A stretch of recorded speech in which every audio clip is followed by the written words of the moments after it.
Sports Talk Chicago. Here with Jon Zaghloul, and we are back and ready for today's special guest. He's the White Sox Beat Reporter for NBC Sports Chicago, host of the White Sox Talk podcast, and a White Sox Insider, ESPN 1000. Please welcome Chuck Garfien to the program. Chuck, it's great to have you on. How are you? I'm doing great. Thanks for having me back for, I believe, the second time. So, John, you got a great podcast. I appreciate the invite, and it's good to be back with you. What have you been up to during this whole lockout? Believe it or not, I played golf today Really? in Chicago. So I never would expect in the middle of December I would be actually playing golf, and yet that is what I did today. But other than that, I've got my White Sox podcast that I've been doing a lot of, subbing for Bulls pre and post every once in a while, and taking time off because for about 6 or 7 months I don't really have too many days off, so I use them up now. How's it feel to have nothing to report on, to be out of that rhythm? It's a little unsettling, but although not yet. It's there was a lot obviously early and the offseason right before the lockout. And for the last few years, these moves have kind of trickled out. So there hasn't been too many moves that have happened by now. And I mean, there's enough to kind of keep you going. You got Christmas coming up, and it's like, okay, that's all right. I have a feeling that the unsettling part will enter into the equation in January. I think that's when it'll be like, okay, let's get down to business here. And if there is no business, then comes the concern that this might bleed into spring training, which I hope it doesn't. So I haven't felt too much of the loss just yet, but January, that might be a little different story for me. What's your indication on the lockout right now? Do you see a deal being in place before spring training? That's the question, and I don't know the answer to that. These things can take on a life of their own in a good way or bad way. Usually bad, but sometimes, hopefully, if you're optimistic, it is possibly good. That they could all of a sudden they can have a come to Jesus moment, and hallelujah. But I'm not feeling that right now. One thing I've been saying is that these two sides are not talking to each other or with each other. They're talking at each other. I feel like I'm watching Fox News and CNN broadcasting their own beliefs, and there really hasn't been too much common ground. So I'm a little pessimistic right now that they'll finish by February 1st, but all it takes is like get in the room and find some common ground, and let's get on with this, because it does seem from as an outsider's perspective, it would seem like, why are we going through this? And I get why they're going through it. There's a lot of bad blood that's been brewing for a long time. I think a lot of this is personal, and so I think that's really is in the soup, so to speak. So is it going to end by February 1st? I really, really hope so. I don't have the answer to it, though. What changes do you expect to come to the game after everything gets resolved? Well, there's a lot of things that the league wants to adopt. Universal DH, possibly a pitch clock at some point. But from what I think Manfred might have said, when there's this negotiation going on, they would prefer not putting all that into the negotiation. Maybe universal DH gets in there. But I don't think there's going to be too much. I mean, you're going to hear a lot of things. I mean, look, one of the things that the Players Union proposed was having 2 divisions in each league, and that's a big adjustment. And I just can't see that happening. You might see more playoff teams. So I don't know. And then it comes down to, it's all about money. It is all about money, and someone's going to have to give. And I would hope that, I'm just going to sound like I'm siding with the players, but I would hope the owners would. I mean, if you see where revenues have gone and where player salaries have gone, player salaries aren't going along with the times. I can see the owners being concerned with, are we going to continue to have this revenue that we had before? So they don't want to give too much. This is way above my pay grade, so I don't know how it's all going to play out, but there will be hopefully some compromise. I see slight changes. when I say slight changes, changes that don't affect you as a viewer, you as a fan. I don't think that's really going to come into this. This is really about money and how best to distribute that money. And I think that is what we're going to, in the end, see at the end of this lockout. Chuck Garfien here on Sports Talk Chicago. Chuck, what's your evaluation of this past season for the White Sox? This past season, they took a step. It was not the step that I was hoping for. I was hoping, let's get them to the ALCS. You want them to win a World Series. But I didn't feel like this was really like, if they were all like playing their best baseball at the end of the season, I would say, yeah, they have a shot, but they weren't for weeks. So, but even still, I wanted them to win a series, and that would have been I think White Sox fans would have felt better about the season if they would have beaten the Astros. That would have been like, you would have walked around going, we beat the Astros, World Series is next. And the way it unfolded, there's this feeling of, they got to the playoffs and they were outmatched. And we need work to do. The Sox need to improve. And so that's kind of where things are at. And but it's tough to judge what the team is going to be like, because this is there's a long off season to go in terms of moves, and we don't know what's coming. But there was a lot of progress all over the place. Dylan Cease stands out for me, led the team in strikeouts. He was an X factor for me in terms of what he would, if he could take the next step. Liam Hendricks was awesome. Has turned out to be a great pickup. It's only the first year of his stint with the White Sox, but that's a real good one. They had so many injuries. Now, all teams all have injuries, but these were some big ones for them, and they came time and time again. I think Luis Robert kind of went under the radar for what he did at the end of the year. The last 2 months, he was an MVP. Those are the kind of numbers he was putting up. Can he sustain that over the course of a whole season? I don't know. But if you compare his 2021 numbers with Jose Abreu's numbers in 2020, Abreu played 60 games, Robert played 68. They're dead even. How about that? So Luis Robert was phenomenal. I mean, I can go one by one all over the place, but then this would be like a 5-hour podcast. But in the nutshell, they were good. They won 93 games. Like, sign me up for that. That was great. But they were a much better team in the first half than the second half. And it was kind of a deflating end, other than the great one victory they had at home in Game 3 with the blackout. That was the highlight after, well, I would say the highlight. That was the Field of Dreams game was second. But other than that, I think that's where I go with the Sox in 2021. How do you explain their downfall from the first half to the second half? What happened? You know, the starting pitching. Well, no, starting pitching was more of an issue in the playoffs than the second half. You know, I haven't really thought about this in a while, so I'm kind of like, all right, now I have to go back through this and think about what happened in the second half. They just weren't consistent. Eloy Jimenez got off to a great start when he came back, and then he just didn't have it. You know, Tim Anderson, they were resting him a lot. They just didn't have,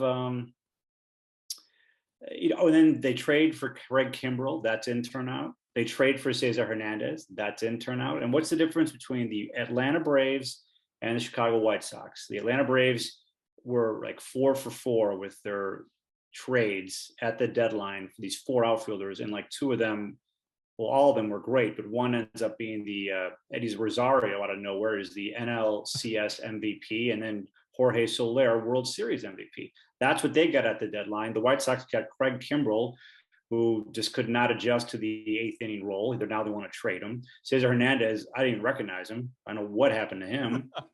So, you know, I think those two. I mean, that's the difference between a team that won a World Series and a team that could not get out of the ALDS. How do you feel about Tony La Russa's performance? I know there were some questions about him being retained. He obviously was. How do you evaluate his performance in 2021?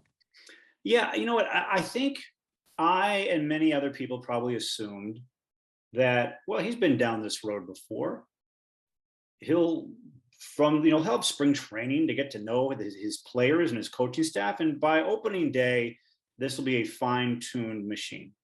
in terms of decision making, in terms of him as a manager and his coaching staff, and that wasn't the case. I think it was still a feeling out process with his players, and him getting to know his players and what they can do, and the players are getting to know him getting to know his coaching staff. There was not a single coach on that team that he'd ever coached with before. So that was an adjustment for him to make. I mean, he knew the guys, but that's different. He hadn't been in the foxhole with them. And it took months for them to figure stuff out. It maybe just took the whole year. So, and despite all that and all the injuries, and you want to throw in the Yermin Mercedes controversy, they won 93 games. So I'd like to think that in 2022, the coaching staff and specifically Tony La Russa will kind of have a little more of just experience with each other, with the team, and hopefully we don't have too many blow ups during the season. But that is going to happen regardless, because it's baseball and there's a lot of decisions that have to be made. But it did feel like at times I was wondering if like Tony was a lone wolf making these decisions, like where were some of these decisions coming from? And that's another, and even though we had a little more access with the players and the coaches, I don't feel like I've had the greatest pulse of what's really going on there, and no one does, like compared to before, because we just don't have the time with these guys to really get to know. I mean, it's a lot of speculation. I try to get as much information as I can, but we are limited. And I know there's a pandemic, and I am concerned about media access going forward. But if it turns out that, this is a whole other topic, but it's something that is on every single media member's mind right now. If we never get back in the clubhouse, that is going to hurt us, and it's really going to hurt the fans in terms of what you really can know about a team and a player, because there is a lot of information that we used to gather and we have not been able to gather it. So that's which provides a lot more speculation, reckless potential speculation, because we don't have all the answers anymore. We don't have as many as we used to have, I should say, to gain that knowledge. So that's something that concerns me. And I hope the league and the players and the teams recognize that. Based on the direction you see now, do you think it'll ever go to like it was before? I don't know. I am concerned it won't. They kind of like you let the toothpaste out of the tube, and it's tough to get the toothpaste back in there. But all it takes is for the league to recognize, what we in the media can bring to the table. And I don't think that, I'll just speak for the White Sox media, I don't think we infringe on the space and we're good guys.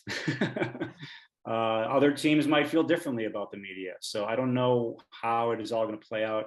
Another concern of mine is this somehow ends up in the negotiation that's going on right now. And if that happens, that's not good. So we'll see.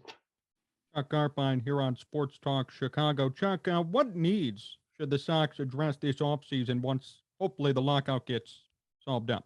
Oh, I mean, okay. Second base, and then second base. Right field, I don't know what I think they've got, Rick Hahn and company are extremely prepared for all scenarios. So I know they have plan A, B, C, all the way down to Z for all we know. But there are right fielders out there that can potentially get free agents, trades, and then DH. So that's offense, second base, right field, DH, and you've got Gavin Sheets and Andrew Vaughn, and I'm not sure where they would potentially fit with all that going on. Starting pitching, they need some depth there for sure. And they need some more bullpen help. I mean, they got Kendall Graveman. That was a great signing by them. I love that they took him away from the Astros. I think that's, Rick Hahn's got work to do. And, he was actually saying in his last press conference before the lockout began that, there was a concern, like, what if the lockout ends February 1st and you got 2 weeks to get all your deals done? And he's like, let's do it. Like, he wishes he could do all his shopping and all his moves in 2 weeks. He doesn't want to things to like I said, trickle trickle in all off season. So I think that is going to be an exciting time whenever this lockout ends, and there's going to be this window to get all these moves done. It's going to be insane. Are they willing to spend money? I think so. They're all right. So let me just say this, and this is not me defending the organization. It might sound that way, but right now, give or take a few million, their payroll's at $170 million.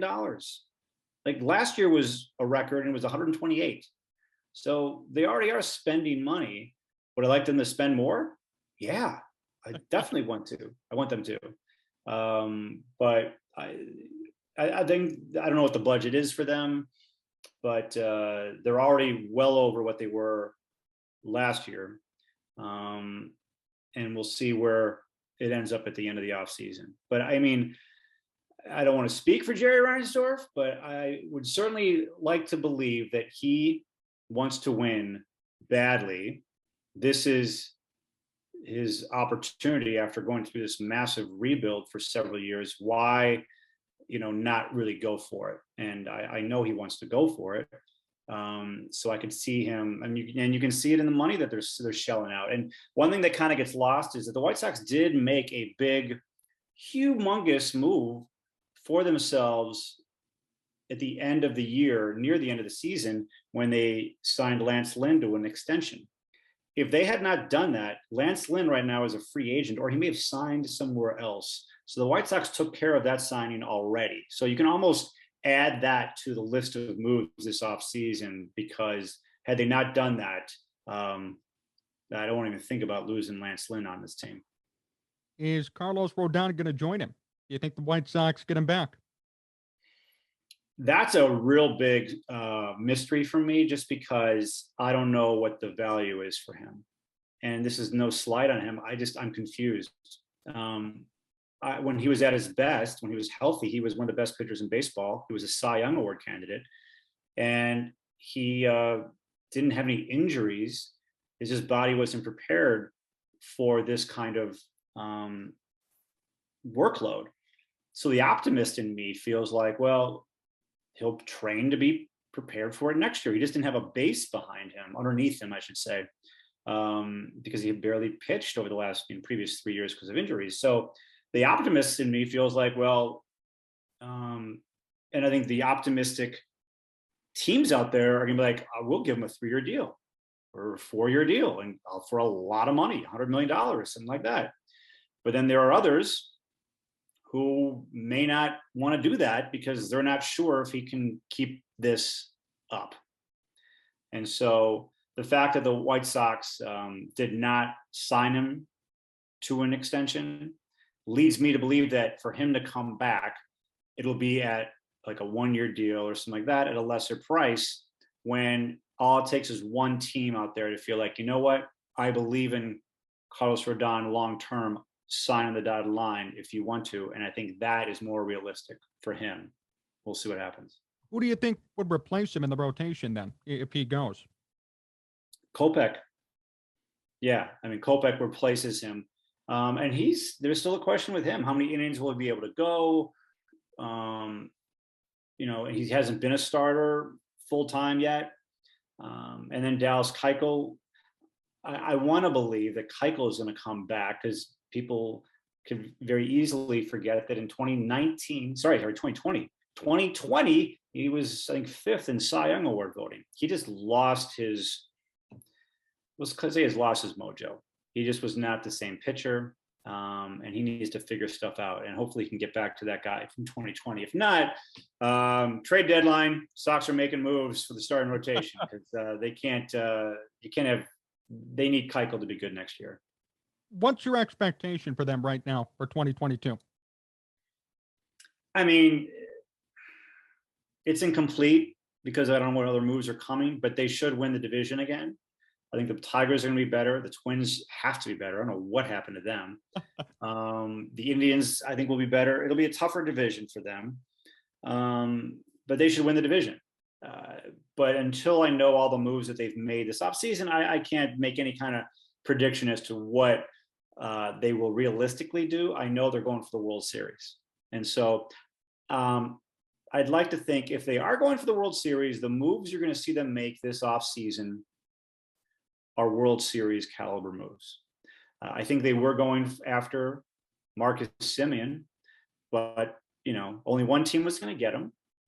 He got 7 years. At 31 years old, I didn't think it was going to happen, but it did. So maybe that puts more of a focus on what the next move is for the White Sox, because they didn't get Semien. What's the next big target? And we'll see who that is. Chuck Garfien still here on Sports Talk Chicago. Chuck, a few more questions before we finish up. First off, your reaction to Minnie Minoso getting in the Hall of Fame was one. Yeah, it's about time. It had to happen. I think for a long time, the writers were so hyper focused on stats and just his stats. And obviously stats are a big part of why someone gets into the Hall of Fame. But there were multiple layers to Minoso that for whatever reason just never got uncovered, never got revealed. That he didn't get to play in the majors until he was 25 because of the color of his skin. Meanwhile, Mickey Mantle got to play when he was 19 years old because of the color of his skin. Yogi Berra got to play, I think, when he was 21 because of the color of his skin. Their stats superseded Minnie Minoso for their careers because they played longer. And all it took was just to notice that. And I think he would have gotten many more votes, but for whatever reason, I wasn't a voter. I've never been a voter. But for generations, for a generation of voters, they just never went one step further to realize who Minnie Minoso was. I mean, there were some that did, but certainly not enough. And fortunately, because of some media members and the White Sox played a big role in this. Credit to them. They got the word out about who he is and what he represents. And it was about time that Minnie Minoso, who was one of the best players in the 1950s, had his day. It's sad and tragic that it didn't happen while he was alive, but his family, I got to spend that night. There was a little celebration at a bar near here, so I got to see his widow and one of his sons and talk with them about it. And so I'm glad he's in, but it should have happened sooner. What did they say, his family, when they found out? Yeah, they were ecstatic. I mean, Jerry Reinsdorf contacted them. The Hall of Fame did. Ron Kittle did. He was a mainstay at the ballpark for years. I would see him all the time. He was just the nicest man. And I never got to see him play, obviously. My father did. He was one of his favorite players. So it was bittersweet. They admitted it was bittersweet. They celebrated him. They're going to go to Cooperstown this July when he gets inducted. But, baseball missed out on a great opportunity to have inducted him. I think it was last on the ballot in 2014, 2015, when he was alive, and that would have been special. Chuck, before we finish up today, last question. What's the best moment you've had covering White Sox baseball? Well, I would like to add to this. I haven't been able to add to it, but my first year covering the team, they won the World Series. So I have not been able to top the first season I covered the White Sox in 2005 ever since. So White Sox, pressure's on you. This has been the one since day one, since year one, I should say. Yeah, I got to cover them. It went by so fast that off season. It was lickety split. Boston, Anaheim, or Los Angeles, Houston, boom, World Series, and then a sweep in the World Series. So I'm still kind of reliving those memories in my mind. But the more that time passes, those memories start to, I don't want to say fade, but they're fading. They are. I unfortunately have there's a lot of video and memorabilia, and those guys are still around, so I can relive a lot of that with them. And we do interviews and just talk about it. And I mean, Ozzie Guillen, I do the pre and post game shows with him. He was the manager. So I interviewed Juan Uribe about a month ago. So I cherish my memories and the opportunity that I had to get to do that. My first year covering the team, they win, and getting to be on that ride. But I'm ready to do it again. I would like to do that at least one more time. before my career is over. Let's hope it's this year, I would say. But Chuck, thank you so much for joining me. Really appreciate the time. Best wishes as you have some time off, and looking forward to your coverage for the White Sox as they get going next year. Thank you so much. All right, John, thanks for having me on. I appreciate it.